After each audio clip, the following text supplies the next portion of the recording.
What's up, YouTube and TOA community members? How's everybody doing out there? I hope you are doing well.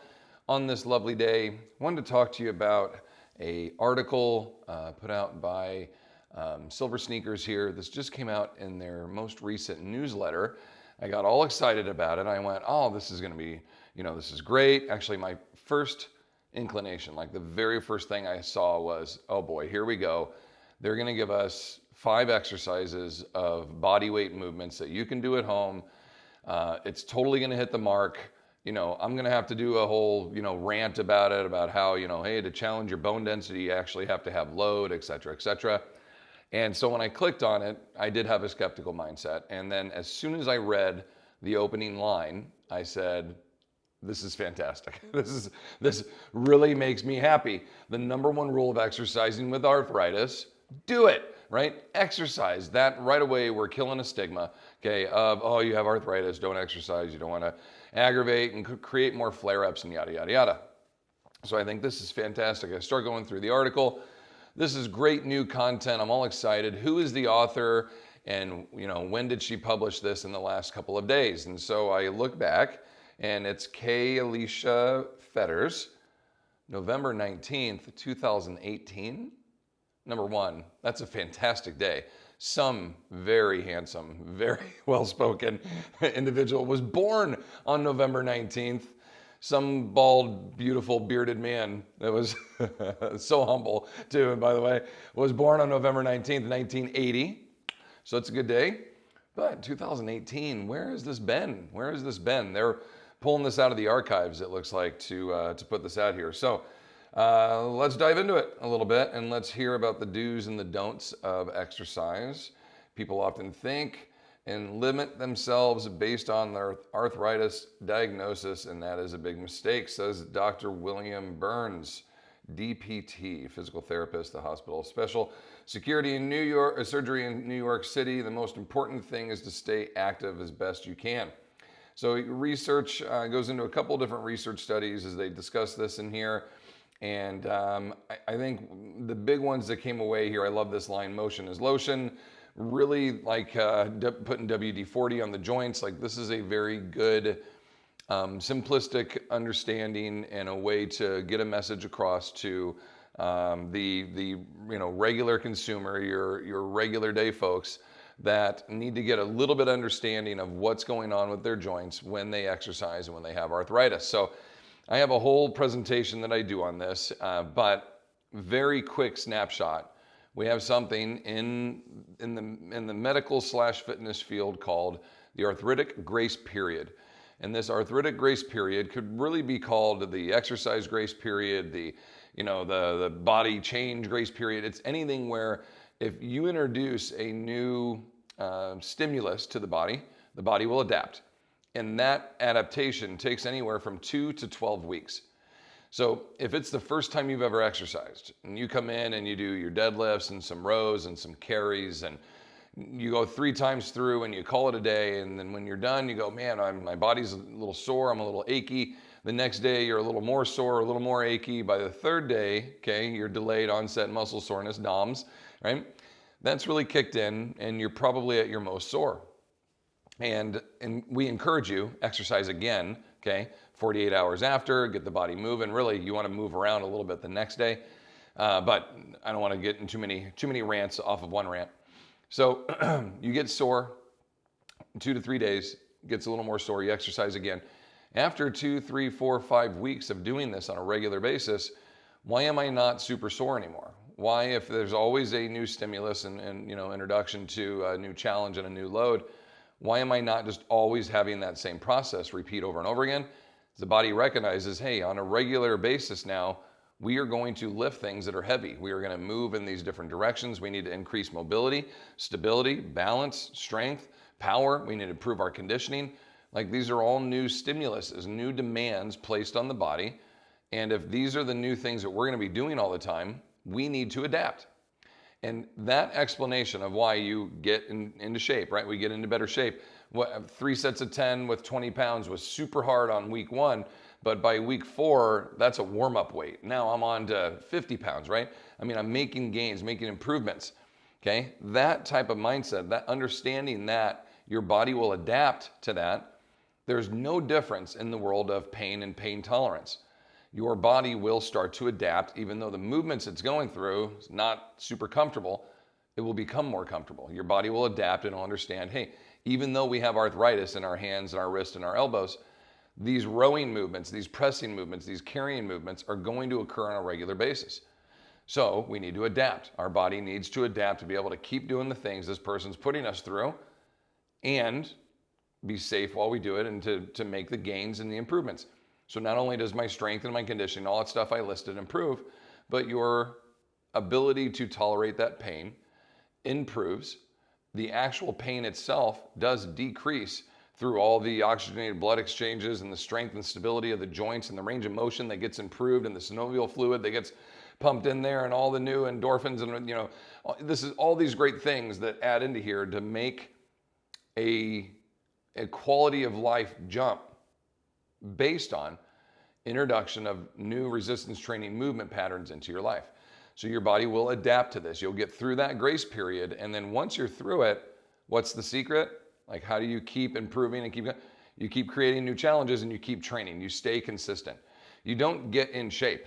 There's no like finish line, like best shape ever. Here I am. I've arrived. I can call it quits. I've made it. I've achieved my goal. That's it. You'll have peaks and valleys where you're in great shape, not so great shape, but always pretty good shape. Like, we're always training. This isn't a 8-week or 12-week challenge. It is the new life way. And in my regular new life, in my new schedule, it includes 2 to 3 days of resistance training and 2 to 3 days of rucking or whatever my conditioning days are, etc. That's a new regular thing. This is my new imposed demand. My body has specifically adapted to that. That is called the SAID principle: specific adaptation, imposed demand. Okay? Through the SAID principle, our body goes through this grace period, no longer gets sore unless we introduce some very new stimulus. Okay? You'll get little bouts of soreness here and there, but that's why people that are in pretty good shape and that lift on a regular basis, they aren't just sore constantly. They do workouts. Well, that was challenging. They're pretty good the next day. Okay? Doesn't mean there's anything wrong with your workouts. People that seek soreness are going to usually find injury, is what's going to happen. Okay?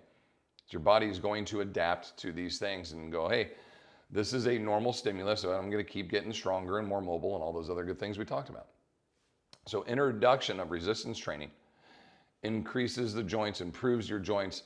Okay, motion is lotion, WD-40, all of this completely true, backed up by tons of research. Okay, this is excellent information. And then we get a couple of things of what we should do and should not do if you have arthritis when you're exercising, right?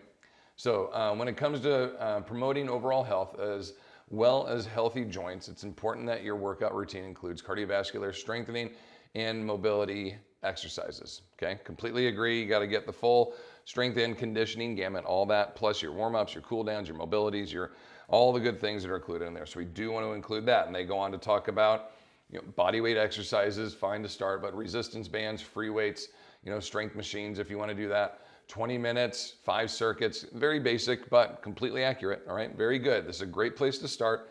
They do talk about static stretching and dynamic mobilities a little bit as we go through. Ballistic stretching, not so great, right?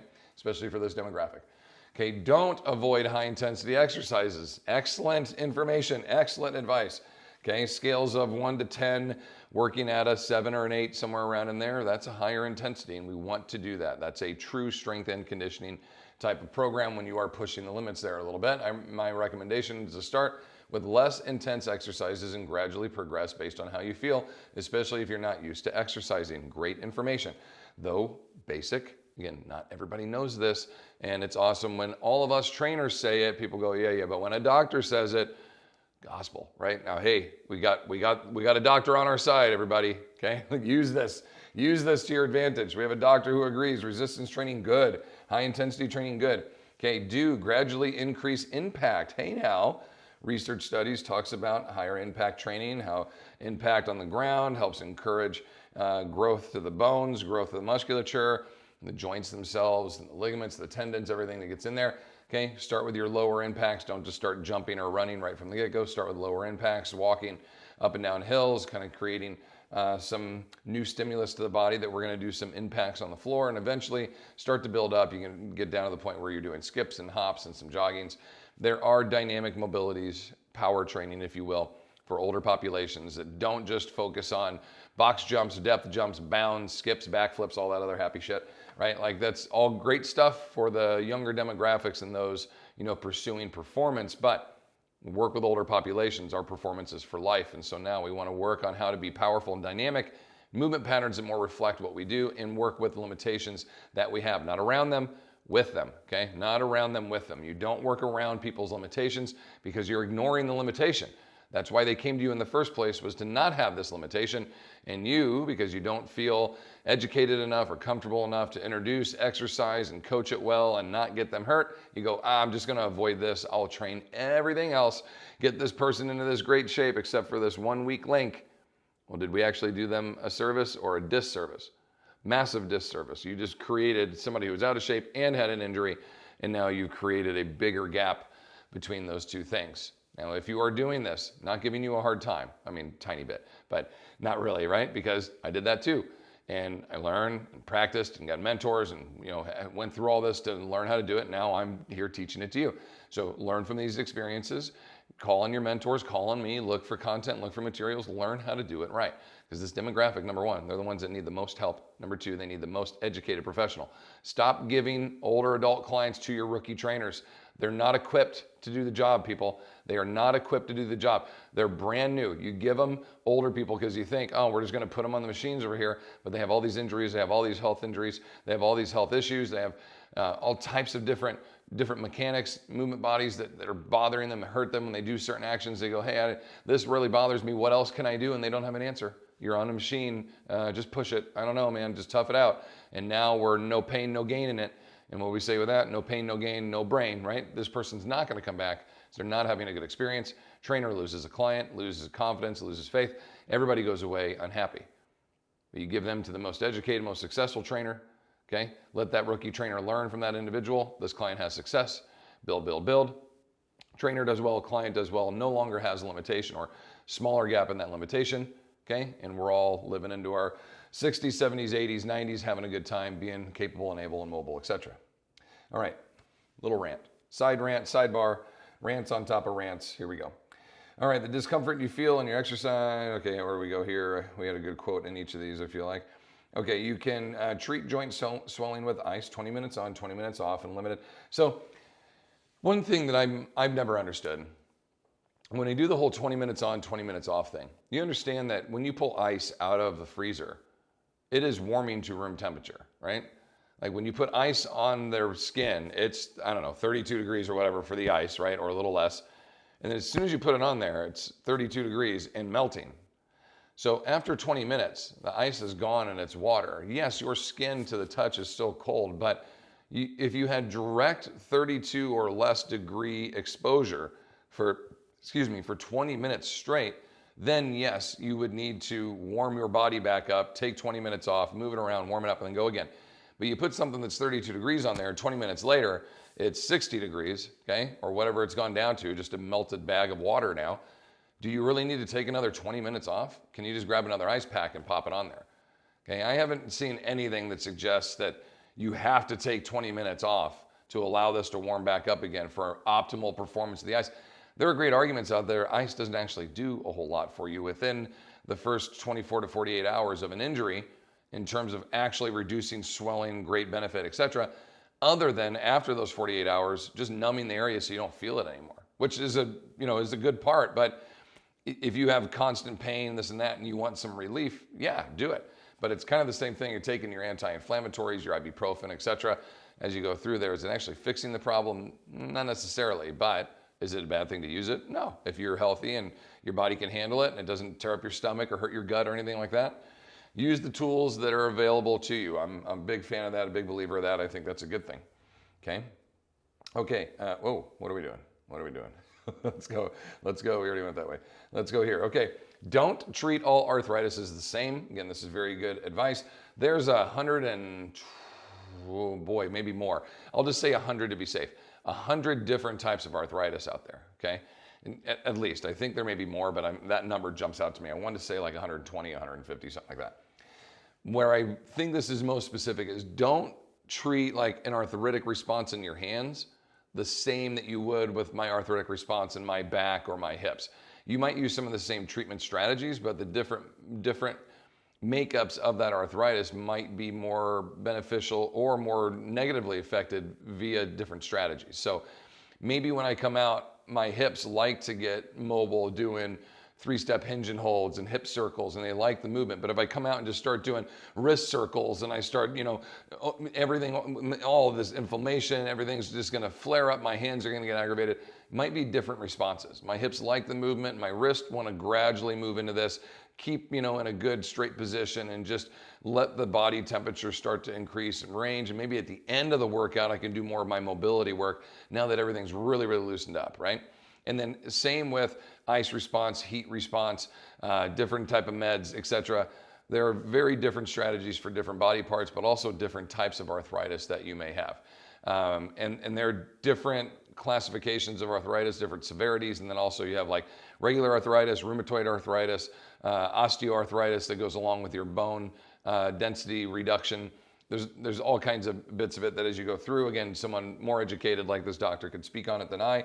However, understanding that these arthritises, these diseases are going to have different responses based on the stimulus as you're putting them through. Your hands and wrists might be fine, your hips might flare up and feel awful, and you're gonna need to recognize that and go, okay, this individual client can do great hip work and we're totally fine and they're gonna have a little discomfort, but if I do anything too stressful at the wrist, they're gonna have massive flare-ups. We want just a little bit of a stimulus every time, because remember, you can't heal arthritis, but you can drastically improve your quality of life with it, reducing pain, increasing mobility, etc. So you gotta find the right tool for the job, the right progressions for that as we go through. Is that all of them? I think that's everything.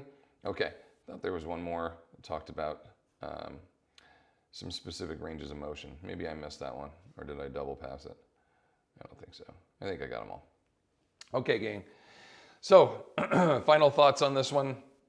Great article. I know it's a little bit older. Looks like they kind of went through their database and said, hey, let's put this one back out there again, which I'm a huge fan of. So again, only 4 years old, but referencing research from the last 10 to 15 years. Good stuff. I think this is a good way to get information into the general public's hands that they can feel good about what they're reading, feel good about knowing they're getting into the weight room, putting weight in their hands, working through ranges of motions, not going to hurt them as long as it's done so appropriately, progressive, and applied in a way that is not going to overreact their body and they'll have a massive negative return. But remember that 2 to 12 week grace period. Like, things will not get better immediately. You're going to have to get through this period. That's why it's called a grace period, where in some cases you're like, my arthritis in my hands, it's hurt a little bit more the last 2 to 3 weeks. Don't quit. Like, you're in it. You're almost through it. Right around 4 to 8 weeks, that's where people start to see like significant change. And then between 10 and 12 weeks, like, that change is now like locked in. This is a new way of life and you're good to go. You got to keep doing it. And a lot of that research supports too, if you stop, you take 2 weeks off and come back, that arthritic grace period will have to start all over again. So that's the negative to taking a break and you're like, I'm just going to sit around for the next 14 days and enjoy the beach. You got to stay active. That's why I talk that 20 to 30 minutes every other day. Like, just don't go backwards. If I could just at least get a little work in every day to where I'm still staying active, still working my muscles, still working through a range, the neuromuscular pattern, right, of staying in my squat, my hinge patterns, my rows, my pushes, my presses, my splits, my carries. Just give me 20, 30 minutes every other day while you're out there. You got 168 hours in this week, and I'm asking for 1 to 1.5 hours of your 168. That's less than 1% that we're asking for in terms of time committed. Okay, you probably spend more time looking at your phone while you're going to the bathroom than you would actually exercising throughout the week here. This is time that you can find. And especially if you're on vacation, do it early, get it done, get it out of the way, enjoy the rest of your day. And if you're overeating, overindulging, whatever else, maybe you don't feel so bad about what you're doing, but keep in mind, just because you're on vacation doesn't mean these calories coming in aren't going to have an effect overall. Okay, we can get these little celebrations, these moments, I'm just going to eat whatever I want for the next 2 weeks. You're coming home 11 pounds heavier, bro. it is going to happen, right?